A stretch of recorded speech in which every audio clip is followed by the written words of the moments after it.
نیازمندان جوری بهشون برسیم که نیاز نداشته باشن. هستش که قیمت ها کاهش پیدا کنه، درسته؟ دعا کنیم. آخه آدم اینقدر وقیح. واقعا روزای سختی بود، خیلی دشوار بود. من نمیدونم بقیه مسئولین که میگفتن مدافع حرم چیزی هم که ما شنیده بودیم، اما اینجا آقای جهانگیری میگه برای استقلال اونها ما رفتیم جنگیدیم. یعنی چی؟ یه بار دیگه ببینید. کشورهای همسایه ما که ما حاضر شدیم برای استقلال اونا از خون بچه‌های خودمون بگذریم. مخاطبین از رسانه پشت پرده، سلام، من امین فردین، خوشحالم که به همراه تیمم بار دیگه با یک برنامه پشت پرده دیگه با شما هستیم. امیدوارم که هر کجای این کره خاکی که هستید حال دلتون خوب باشه. امروز قصد داریم که گیس و گیسکشی و دعوا و جنجال و درگیری بین آقای همتی رئیس اسبق بانک مرکزی ایران که وضعیت یورو و دلار و اقتصادی مملکت رو نابود کرد، بعد در عین ناباوری تایید صلاحیت شد، هیچی هم رأی نیاورد، با آقای جهانگیری معاون اول آقای روحانی رو برای شما بررسی کنیم، مقداری هم پشت پرده هاشون رو به شما نشون بدیم. یک دعوای عجیب و غریب و البته من هر موقع که این سیاسی‌ها با هم دیگه دعوا میکنن من حقیقت باور نمیکنم، چون که مشخصه که یک گند و کثافتکاری پشت پرده رخ داده، این دعوا رو انجام میدن سر مردم رو گرم بکنن. آقای جهانگیری هم که کلا به آدم‌های پررو 3 تا سور یک جا زده. به دعواش با آقای همتی میرسیم، اما دیروز اومد یه حرفی زد که اگر یه آدم عادی میزد قطعا تو گونی میبردنش، اما ایشون خدا میدونه کی پشتش. البته خب مشخصه با این همه رانت و لابی و ارتباطات و چیزهای مختلف خب کسی جرئت نمیکنه به معاون اول رئیس جمهوری مملکت تو ایران حرف بزنه. اصلا استغفر، حرفا چیه؟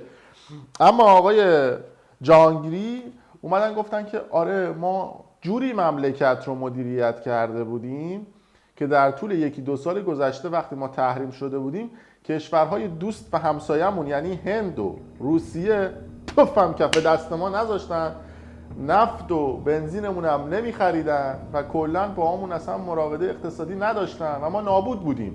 البته توی صحبتاش اسم 2 تا کشور رو آورد به اسم هند و روسیه و البته چین رو هم نام برد، اما حرفی از عراق و سوریه نزد. چرا نزد؟ به خاطر اینکه اینا یه مقداری خط قرمزه برای ایران دیگه، چون اونجا ما یه سری کار اقتصادی میکنیم، بعد موضوع مدافعین حرم و این چیزها رو هم داریم. حالا چرا اینو گفتم؟ وقتی به صحبتاش گوش بدید انتهای صحبتش یه کد میده که یعنی عراق و سوریه هم ما معامله نمیکنن. بشنوید صحبتاش، یه آنالیز داره. آمریکایی‌ها کاری که علیه اقتصاد ما میکردن، ما دوستانمون، سایگانمون، نزدیکترین دولت‌های به خودمون نمیتونستیم اینا رو قانع بکنیم که آقا این پول ما رو بدید. نمیشه، آمریکایی‌ها اذیت میکنن. یکی ترامپ این تحریما گذاشت، ما گفتیم مگه هند میشه بره زیر بار آمریکا بیاد نفت از ما نخره؟ مگه چین میشه بره زیر بار آمریکا؟ روسیه میشه این کار بکنه؟ مگه کشورهای همسایه ما که ما حاضر شدیم برای استقلال اونا از خون بچه‌های خودمون بگذریم؟ وقتی می‌بینیم اونا منافع میگن منافع ملی ما این کار کنیم تحریم میکنن. ما تک و تنها بودیم، مقابله به مثلی نمیتونستیم بکنیم، فقط دور میزد. تیکه آخر حرفش رو شنیدید، گفتش که ما حاضر شدیم برای استقلال اون کشورهای همسایه از خون بچه‌های خودمون بگذریم. من نمیدونم بقیه مسئولین که میگفتن مدافع حرم چیزی هم که ما شنیده بودیم، اما اینجا آقای جهانگیری میگه برای استقلال اونها ما رفتیم جنگیدیم. یعنی چی؟ یه بار دیگه ببینید. کشورهای همسایه ما که ما حاضر شدیم برای استقلال اونا از خون بچه‌های خودمون بگیم، برای استقلال اونا از خون بچه‌های خودمون بگیم، برای استقلال اونا از خون بچه‌های خودمون بگذریم. بعد جالبه که اسم هند و روسیه و چین رو میاره. ببخشید مگه ما توی هند رفتیم جنگیدیم از خون جوونهامون گذاشتیم؟ تو روسیه مگه ما رفتیم جنگیدیم؟ توی چین مگه ما رفتیم جنگیدیم؟ به غیر از این بوده که در عراق و سوریه رفتیم. چرا اسم اونا رو نمیارید؟ این نکته اول. البته از وقاحت و پررویی مسئولین ما هر کی بگیم کمه. این حرف من نیست، حرف مردمه. یعنی در طول این 30-40 سال گذشته یک کارنامه فعالیت این مدیرها رو ما ببینیم دستمون میاد. بیش از 200 تا بیمارستان امام خمینی ما توی ایران داریم که همشون زمان شاه ساخته شدن. این نکته اول. بعد الان وضعیت مملکت جوریه که ما برای واکسینه کردن توش موندیم. ادعامون هم میشه تو منطقه. این حرف من نیست، حرف خود مردمه. بگذاریم. آقای جهانگیری قبلا که میخواستن رأی بیارن دروغای خوشگل زیاد میگفتن که ما راهکارهای عاقلانه و عالمانه برای 4 سال بعدمون پیش بینی کردیم. یعنی سال 96 که ایشون کاندید ریاست جمهوری شده بودن و کاندید روکشی و توکشی و نمیدونم پوششی آقای روحانی بودن، گفتن که ما راهکارهای عاقلانه و عالمانه پیش بینی کردیم برای وضعیت اقتصادی. راهکارهای عالمانه و عاقلانه این بوده که وضعیت اقتصادی نابود شده در ایران. ببینید صحبتشون. ما راهکارهای عاقلانه عالمانه در این 4 سال پیش بینی کردیم که بتوانیم به زندگی فقرا رسیدگی بکنیم، نیازمندان جوری بهشون برسیم که نیاز نداشته باشن. اونایی هم که فقر مطلق دارن با روش‌های انشالله از اول امسال عمل کردیم. از این به بعد هیچ ایرانی نخواهد بود که به اندازه نیازی که داره برای زندگی آبرومند تأمین نشه. قرار هستش که قیمت‌ها کاهش پیدا کنه، درسته؟ دعا کنیم. آخه آدم اینقدر وقیح 4 سال پیش میاد دیگه که کشور رو بدید به ما، قدرت رو بدید به ما که ما با تصمیم‌های عاقلانه و عالمانه‌مون مملکت رو مدیریت بکنیم. الان که وضعیت مملکت رو حواس و مردم ازش می‌پرسن آقا راجع به مملکت شما باید یک کار درستی انجام بدید، ما مردم باید چه کاری انجام بدیم، تصمیم چی هستش؟ میگه دعا بکنید. خسته نباشید. واقعا روزهای سختی بود، خیلی دشوار بود، اداره کشور سخت بود، ولی اطلاعات زیادی به دست اومد، کشور خوب اداره شد.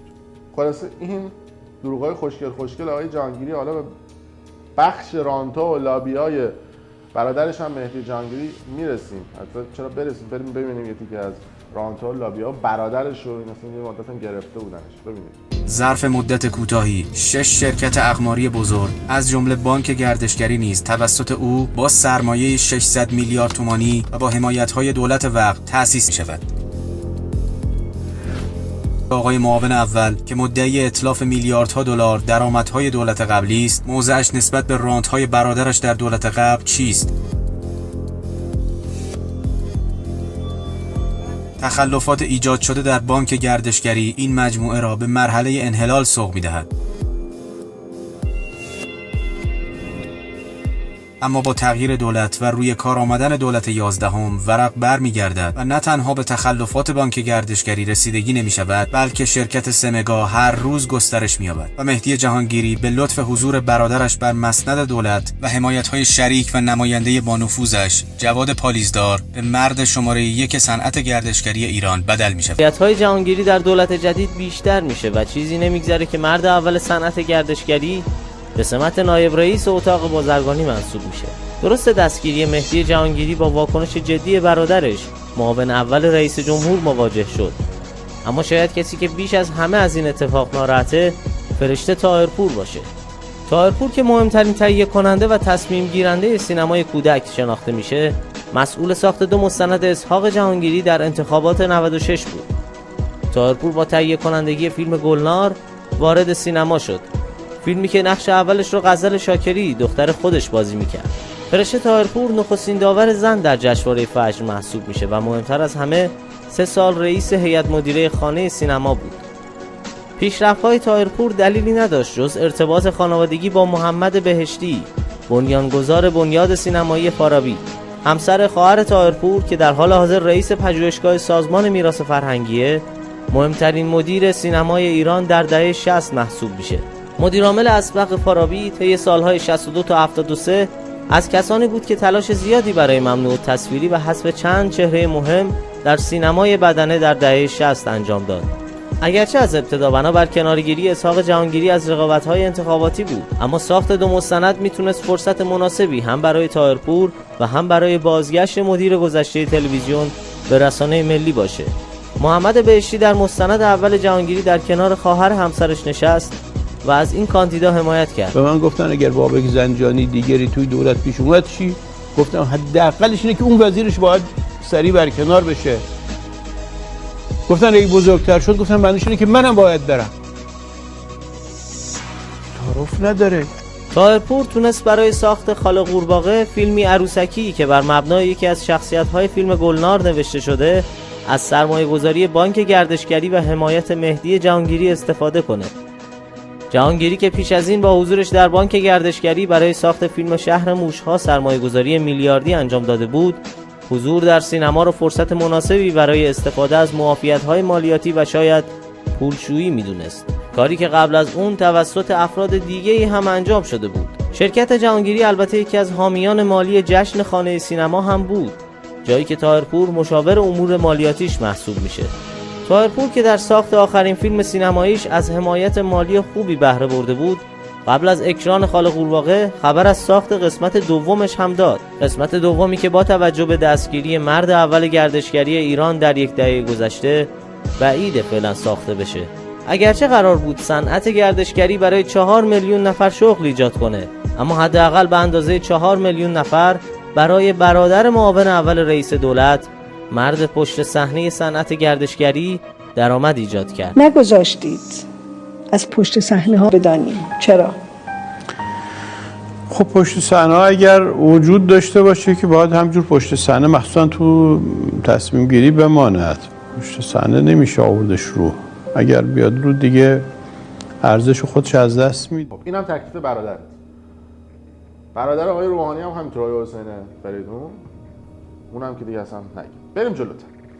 آقای جهانگیر اومده بود گفته بود که ما فراموش نکردیم قدیما مردم اعتمادشون نسبت به مسئولین شخمی شده بود، اصلا اعتماد نداشتن. بنابراین قیمت ارز اون موقع ها 2-3 برابر شده بود و مردم همه پولهاشون رو تبدیل میکردن به ارز و دلار و سکه که البته اونو هم براتون پخش میکنیم. ما عالمانه مدیریت کردیم. ببخشید ریدید با این مدیریتتون. عالمانه مدیریت کردید. وضعیت 60-70% مردم طبق ادعای خودتون زیر خط فقر، یعنی زیر 10 میلیون تومان درآمد دارن. بشنوید صحبتش. ما فراموش نکردیم سال 91-90 وقتی که اعتماد به آینده از بین رفت، اعتماد به مسئولین سیاستگذاری اقتصادی کشور از بین رفت. شما در یه مدت کوتاهی قیمت ارز 3 برابر شد، بیش از 3 برابر شد. علتش بود که مردم هر پولی داشتن میرفتن تبدیل میکردن به ارز خارجی، فکر میکردن مطمئن‌تره، میرفتن تبدیل میکردن به سکه، فکر میکردن مطمئن‌تره. در یک دوره‌ای که به بهانه تحریم یک تلاطم عجیبی در اقتصاد کشور به وجود اومد، به حدی که هیچ کس قادر نبود قیمت کالاهای مصرفی و قیمت ارز و قیمت سکه برای مثلا روز بعد پیش بینی بکنه. اون بالاخره معلومه که درش سوء مدیریت هم سهیم بوده. در همین دولت که تحریم بود به دلیلی که مدیریت با عالمانه با مشکلاتش برخورد کرد، از یک ثبات اقتصادی بسیار خوبی ما برخوردار بودیم. به نظرم مدیریت خوب میتونه حتی عوارض تحریم به حداقل خودش برسونه به اقتصاد کشور، از یک ثبات خوبی بتونه اداره بکنه. یادتون میآید مردم عزیز، یادتون میآید مردم شبها در صف بانک ها میخوابیدن که صبح به چند سکه بتونن خرید بکنن؟ بله، یعنی میگن که مردم شبها در صف بانک میخوابیدن. ما جوری کردیم که مردم دیگه الان دیگه نمیتونن البته بخوابن، اینقدر از زیر بار مشکلات کمرشون خم شده. بگذاریم میرسیم به اصل ماجرا، این دعوای سگ و گربه‌ای و گیسکشی آقای همتی با آقای جهانگیری که بیانیه میدن جواب همدیگر رو بدن، بعدن یه چیزی از توش در میاد، آبرو همدیگر رو میبرن، آبرو خودشون هم میرن. ببینید چقدر وضعیت بیانیه دادن و جواب دادنشون نابوده. ببینید آقای همتی گفتن که معاون اول رئیس جمهور روز گذشته در سخنانی عنوان کردن که معاون اول رئیس جمهور رو اعلام کردن که بنده یعنی آقای همتی رو به این دلیل از سمت بانک مرکزی، ریاست بانک مرکزی کنار گذاشتن چون که من در کار دیگری مشغول بودم. یعنی اینکه آقای همتی چون رفته بودن به عنوان رئیس بانک مرکزی برای انتخابات ریاست جمهوری ثبت نام کردن و درگیر انتخابات بودن و نمیتونستن تمرکزی روی بانک مرکزی داشته باشن، ما استفاوندیمش، یعنی اخراجش کردیم. و گفته که امروز حجم ذخایر ارزی اسکناس و طلای بانک مرکزی در تاریخ بی سابقه است. آقای جهانگیری گفته بوده. و این نکته بگم، حجم ذخایر ارزی و اسکناس و طلای بانک مرکزی با حقه‌هایی که سر مردم گذاشتید افزایش پیدا کرد. مدیریتی نبوده، مردم رو گول زدید برن تو بورس، بعد یورو و دلار رو فیک کشیدید بالا، بعد آوردید پایین، بعد بورس رو آوردید پایین، بعد سهام خودتون رو چپوندید به مردم. خب اینا این حقوق و کلاه برداری نمیشه رو سر مردم کلاه گذاشتن دیگه. چیز دیگه نمیتونیم بگیم. هر چقدر واژه بهتر و محترمانه پیدا کنم پیدا نکردم. پس شما این حجم نقدینگیتون رو با حقه و رانت و رسانه هایی که در اختیار داشتید به دست آوردید. آقای همتی گفته که من بنا نداشتم جواب بدم و برای ثبت در تاریخ میگم که این جانب در ایام انتخابات به کار دیگری مشغول نشدم. راستم میگه به کار دیگری مشغول نشده بوده که بنده خدا، بلکه همانند رئیس محترم قوه قضاییه در انتخابات ریاست جمهوری شرکت کردم و برای مدت کمتر از 1 ماه بر اساس ماده 19 قانون پولی و بانکی کشور تمام اختیارات رئیس کل را طی حکمی به قائم مقام دادم و لذا هیچ مشکلی در اداره بانک نبود. به مانند سال 96 که جناب عالی معاون اول بودید و در انتخابات ریاست جمهوری شرکت کردید، مگر آنکه به نظر شما مسئولیت بانک مرکزی مهمتر از معاونت اولی باشد که امری جداست. یعنی عملاً آقای جهانگیری رو شست گذاشت که آقا من که رفتم برای انتخابات ریاست جمهوری، آقای رئیسی هم رفته بوده، زمانی هم که آقای روحانی اومدن سال 96 برای انتخابات ریاست جمهوری شما معاون اول بودید، اومدید همه دور هم بودیم، اون موقع خوب بود، الان شده کاری نمیدونم جدا و نمیدونم یه کاری شده که همه درگیرن و نمیتونستن حرف. یعنی ببینید خودشون دیگه میپرن دیگه، مثل سگ و گربه. البته راست هم میگن دیگه. بنده قصد ورود به دلیل برکناری رئیس کل بانک مرکزی رو ندارم و بایستی منوط به تحقیق شرایط مقرر در مصوبه سال 93 مجمع تشخیص مصلحت نظام که صورت گرفته، متاسفانه اقدام بدون فرآیند قانونی اون دولت صورت گرفته. یعنی اینکه بدون اینکه فرآیند قانونی بشه من شوت کردن از بانک مرکزی بیرون و گفته که افتخار به داشتن بی سابقه ترین ذخایر ارزی اسکناس در حال حاضر به خاطر مقاومت چه کسی در مقابل با دستورات چه کسانی تحقق یافت. یعنی میگه که یه سری دستورات رو شما دادید، من مقاومت کردم و ما الان وضعیت پولی و بانکیمون چون خوبه به خاطر تصمیمات و مقاومت‌های من بوده.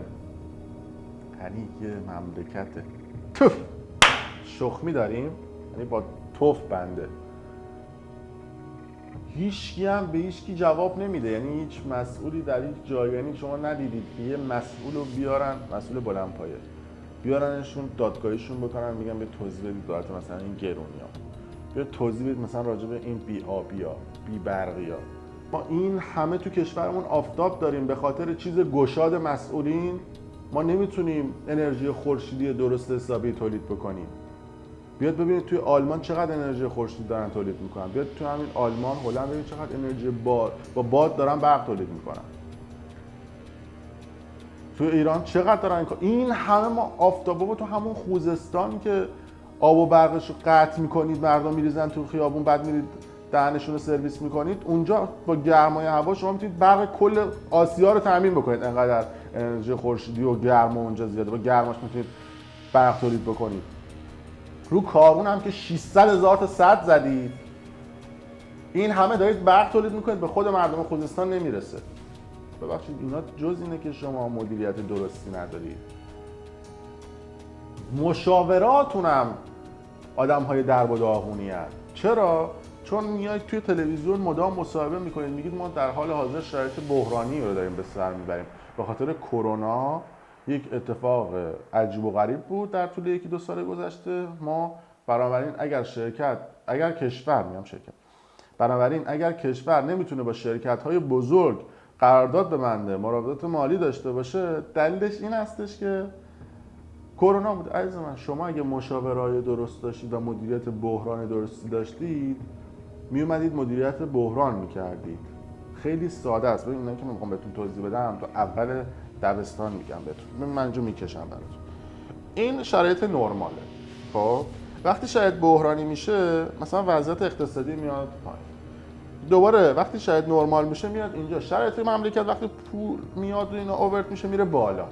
خب بعد ممکنه دوباره شرایط نرمال بشه.